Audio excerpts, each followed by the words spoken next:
Jojo Kasim SPD. Pelaksana Harian Bupati Oku, Edward Chandra, mengukuhkan Forum Komunikasi Penyuluh Agama Islam Non-PNS.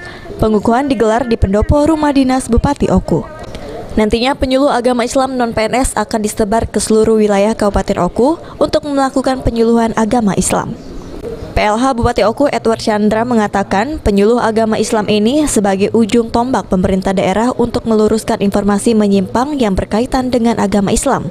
Nantinya, menurut Edward, penyuluhan agama Islam lebih banyak menyasar kaum milenial.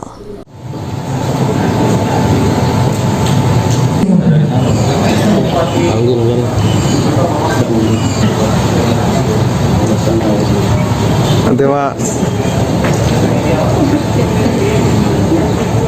Ya, thank you. Adanya penyuluh agama ini diharapkan bisa menjadi ujung tombak corong dari pemerintah, terutama dari Kementerian Agama, untuk memberikan pemahaman kepada masyarakat, terutama di bidang keagamaan. Jadi kami sampaikan supaya masing-masing penyuluh agama membekali dengan pengetahuan yang semakin hari semakin diasah, terutama menyangkut dengan keagamaan, terutama agama Islam yang memang hari ini kita mengukuhkan untuk yang agama Islam forumnya, juga menjadi tempat bagaimana masyarakat bisa bertanya, mendapat informasi tentang hal-hal yang kebenaran atau ajaran-ajaran Al-Quran dan hadis yang menjadi acuan dari umat Islam.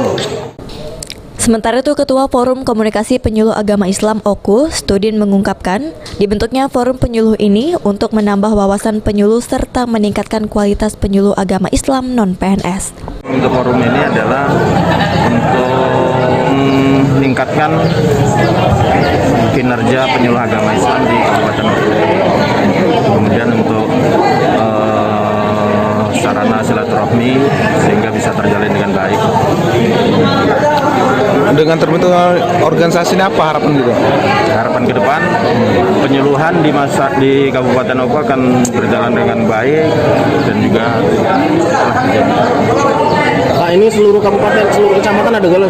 Seluruh kecamatan hadir 80 penyuluh agama Islam se-Kabupaten Oku. Non-PNS ya, Kabupaten Oku hadir. Kedepan, Edward meminta Kepala Kementerian Agama dalam penyeleksian penyuluh dapat menyeleksi seorang penyuluh yang memang benar-benar handal dalam memberikan penyuluhan agama di kalangan masyarakat. Ari Pradika, PAL TV.